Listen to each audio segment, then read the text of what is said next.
Hello, everyone. Good afternoon, and sorry to keep you waiting there while I was experiencing some technical difficulties. Quite ironic, given the theme that I'm speaking about. Um, yeah, welcome to the relationship between AI and employment law. My name is Musab Hemsi, and I'm an employment law partner at LexLeyton. We are a regulated law firm with offices in Glasgow, Edinburgh, Manchester, and London. And it's fantastic to welcome you all to my talk. And during the next 15 or 20 minutes, I'm going to be exploring three themes. AI as a concept in the future of work, the current relationship between artificial intelligence and employment law, and looking at how that relationship must evolve in order to really maximize the success that AI can bring to the workplace. As we go along, there's a comments function through Hopin, so please feel free to share your comments. I'll try and do better in accessing those than I did at the beginning of this presentation. But yes, please feel free to share any questions or comments that you have as we go, and I'll try and have a look at those, time permitting. So first theme is AI as a concept in the future of work. And really this presentation idea was born from me watching my 3-year-old daughter skillfully navigate the operations of her Kindle Fire.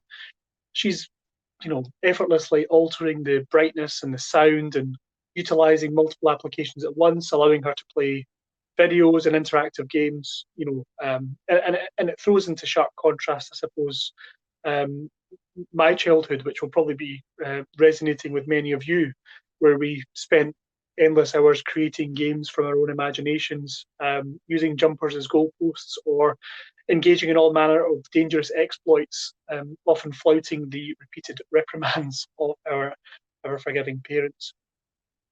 That contrast between the previous generation and the generation coming through is sometimes bemoaned by people of my generation and older.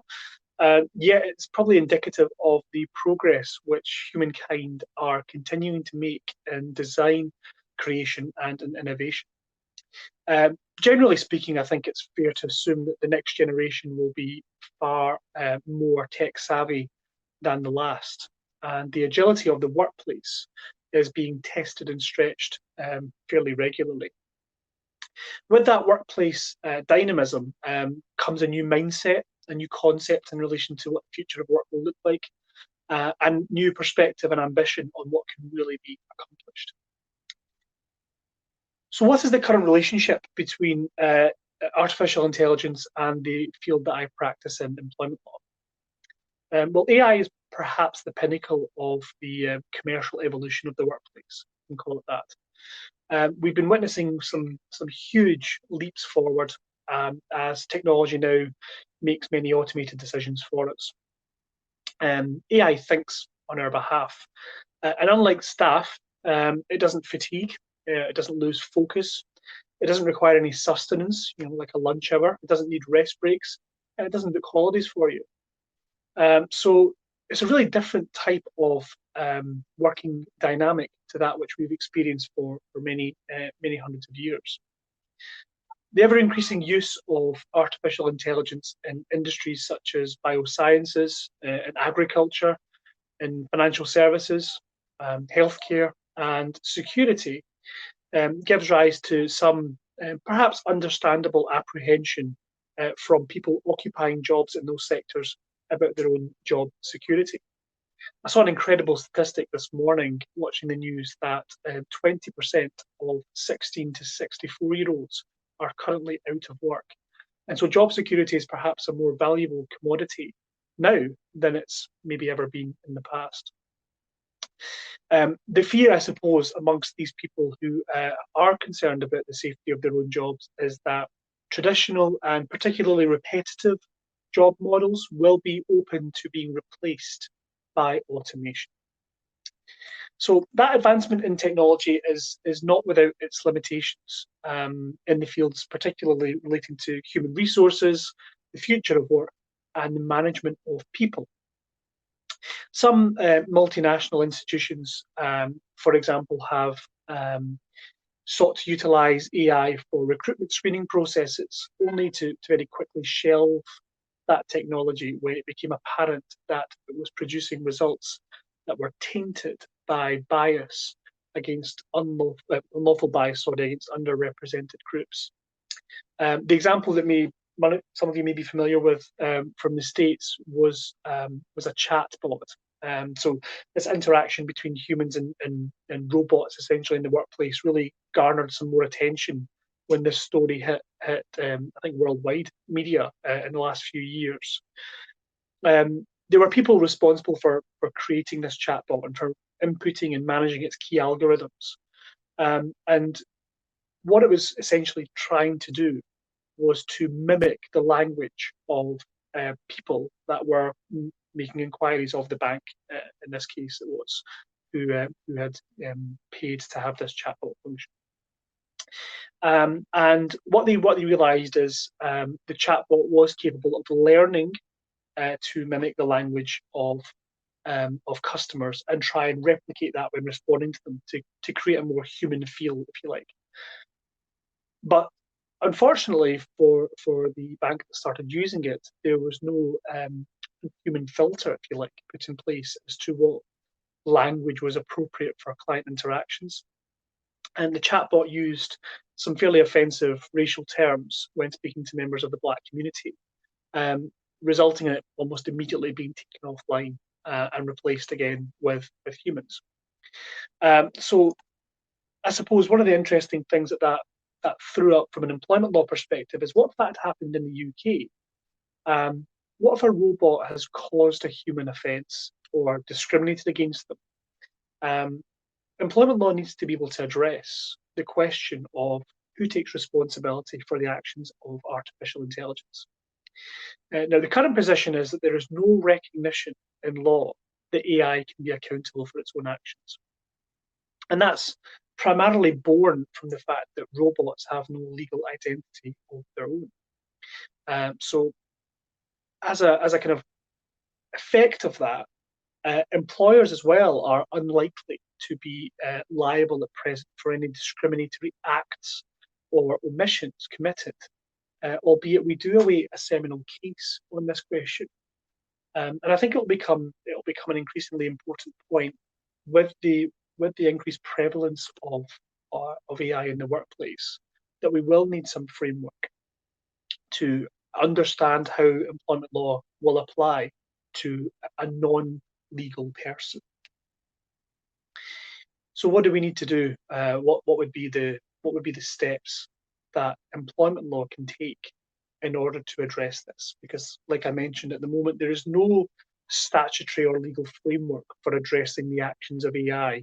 If it automated a decision in a recruitment process, in performance management, or in the way that it interacted with staff or customers, that was able to cause offence. There's nothing that says the employer is liable either for failing to ensure that offence was not caused through the use of AI. So what do we need then? What do we need to kind of move on to this next stage and hopefully clear the runway for more takeoff in the field of AI in the future of work? Well, from a legal background, lawyers frequently advocate for more law. Of course we do. That's what keeps us in a job.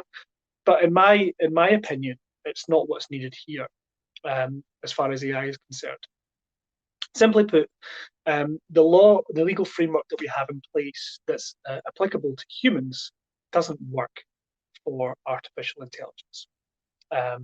No rest breaks, no holidays, no expenses payments, like I mentioned. There's no need for artificial intelligence to have medical and dental cover arranged. It doesn't develop anxiety, stress, and depression. But similarly, humans don't have a cost for parts and replacements and maintenance. So using the same framework for one won't apply to the other. The way that I suggest we consider this is looking at what the legal framework is for humans. And at the moment, we have legislation, we have common law or cases that are decided, and we have various other frameworks, guidance notes, statutory instruments, and other things that help inform us as to what the law is at any given time. And what then do we need to do to either mold this framework or create a new framework that would be suitable for regulating the use of AI in the workplace? There is one school of thought that the capacity and development of artificial intelligence may, at some point, overtake the ability of humanity to regulate it or to manage it if it was left unchecked.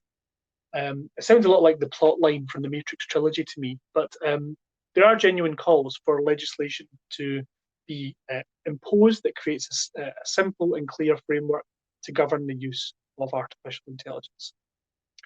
Specific emphasis on any new rules that are created around the workplace will certainly aid lawyers and businesses using AI in answering some of the legal conundrums that they face arising from that interaction between human and non-human. To me, technology is very much leaps and bounds ahead of the law when considering artificial intelligence.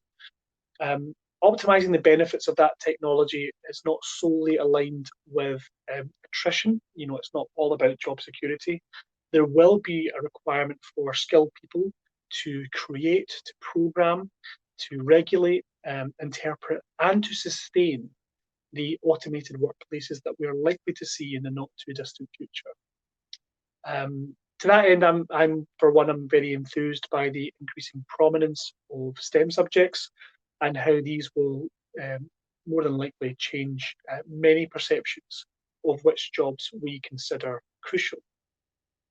From a personal perspective, I think that the role of lawyers will be of diminished importance from a societal viewpoint as we progress into the next 2 or 3 generations. In light of that shift, there will be a need for some appropriate regulation, and I use the word appropriate because, like I mentioned, the legal framework for humans is not suitable.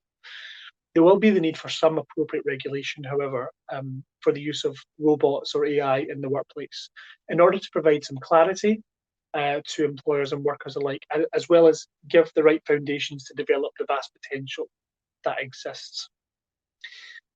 So the future of employment law, I think, will be vastly different for the next generation as to what it is now, just as it was, I suppose, for us from the previous generation. And I think that regulation will have to be founded upon the key areas where AI can add value to businesses. Looking at the delivery of goods and services, as we've already seen from some brewing companies using drones to make deliveries to customers automatically. And the democratization of data as well, being able to share data gathered by artificial intelligence with a wider pool of people more efficiently, more quickly, enabling more widespread and accurate dissemination of that data. How it can be used in successful people management. Giving people a clear opportunity to improve, clearly defining what metrics, goals, or objectives can be achieved, and in the context of attributable blame as well, which is another key area where I feel AI can play an important role. In particular, being able to understand where there are areas that people can improve and how to get those improvements. All in, I think it's an incredibly exciting area. The relationship between employment law and AI is practically non-existent and certainly not fit for purpose as far as the future of work is concerned. But the clear direction of travel is that we're going the right way, and for that reason, I see no reason to restrict my daughter's screen time at the moment as she builds some of these essential skills that she'll need for the workplace of the future. Just going to look to see if there's any messages. If anyone does have any questions or comments they wish to make, please feel free to do so, and I'll be happy to address them. Otherwise, I think a few minutes ahead of schedule, I can say thank you very much for your time. Thank you.